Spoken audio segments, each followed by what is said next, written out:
Dom here again. I'm not sure if you saw the video on the RAV, but I'm going to do another little delivery here for you, just because we can't do it in there with you with all the stuff going on right now. But I'm going to go over the features like you didn't see the RAV one. So this is your dashboard control lights. So I don't know if you can see, you can adjust the brightness with this button. This is your automatic high beams.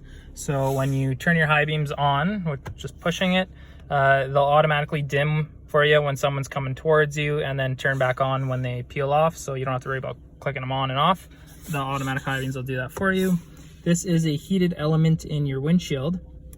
So if you push that, it'll actually melt the ice off the blades of the wiper. It just heats up that element, which obviously gets the ice off the blades, which is a super nice feature for the winter time. Going over here, so this is your, you can push this down and adjust your steering wheel. Obviously your lane changers, and then you can keep your lights on auto. So if it's light out, your daytimes will be low, and if it's dark out, they'll automatically pop on for you. These are little paddle shifters, so you can turn these on while you're driving if you wanted to use the paddles while you're driving to change gears. So I'll see if I can show you here. You might have to be moving here a bit, but yeah, you have to be moving. But so if you turn these on, it'll pop up there saying, hey, gear 1, gear 2, and then you can gear down with this stuff. If you do get accidentally hit this, let's say, while you're driving, to shut it off, all you got to do is hold this for like 2 seconds, and then it'll go back to the D setting, which is just automatic drive. Heading over here, this controls, I don't know if you can see this, this will control your screen there, so you can sift through the settings, do all that stuff. Down here is your Bluetooth, so you're answering your calls and your voice commands. This controls the radio volume. So if I do that, you can hear it go up. If I lower it, you can hear it go down. This is your lane trace assist. So I don't know if you can see on your screen there on the top right. So once you're veering off a lane, it has cameras in the little mirrors there. It'll sense it, and then it only works for going above 50. But if you do veer off, the steering wheel will automatically kind of help you back to the middle of the lane there.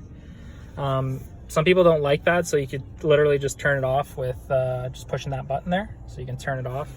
That BSM light up there is your blind spot monitoring, so it has this on the RAV as well, but you can see this on the actual windshield, or on the mirrors here, which I'll show you. I don't know if you can see that little etching. So if you're going above, once again, I believe it is 50, and someone's in your blind spot, those will light up saying, hey, somebody's in your blind spot. And if you try and turn your blinkers on, your car should beep at you saying, hey, someone's in your blind spot, don't switch lanes.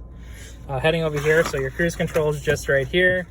So if you turn that on, you'll notice in the top right that your cruise control is on, and then you can actually control the distance of the radar cruise control, which I explained to you. So if you're going like 120 and somebody cuts in front of you, and when you have your cruise control on, this will automatically slow down for you. And then once you peel off, they'll go back to that 120 speed, but this radar says, hey, far away, medium, or close, you can get to the person, and the close one doesn't even get that close. So it's just part of the safety features of Toyota. So that's what that radar cruise control does. Once again, this is for your radio, so you can switch stations here. I'll turn the volume up with this, and then you can literally switch stations with that, so you don't ever have to control anything. And the mode just goes from AM to FM with that. Hopping over here, so push button start, foot on the brake, push the push button, and the car turns on, and then just push it to turn it off. Heading up here, to get your phone connected, it's pretty easy. You push it, register phone, you turn your cell phone onto the Bluetooth section, and then you can just connect it right through there. It's very simple. Heading over here, so once again, this is touchscreen, so if you do want to change your stations or whatever, you can literally just click through here. Down here you have your temperature controls. So I don't know if you can see the screen there. It's weird through the camera, it kind of blinks, but you can change this temperature gauge through this, and then you can hit auto. So once it hits that certain temperature, it'll automatically get there and then turn off for you. You don't have to worry about turning it on and off to get to that temperature you like. You have it right there. Front defrosters, rear defrosters, and then you can change this where the heat and cold air is going to. The eco heat and cold, once again, it's just to save on gas. It doesn't warm up or cool down as quickly, but it saves you a little bit of gas. AC's over there, and then your fan strengths here as well too. Down here, we have your heated seats, so high setting, in the middle is off. Here is the low setting. You have it for both sides. I don't know if you can see it, but yeah, you have it for both seats. This is your sport option, so if I push this, you'll notice right there it popped up as sport. That keeps you in higher revs, gives you a little bit more pep. If you wanted some passing power, you can turn that on while you're driving any speeds. It's no problem.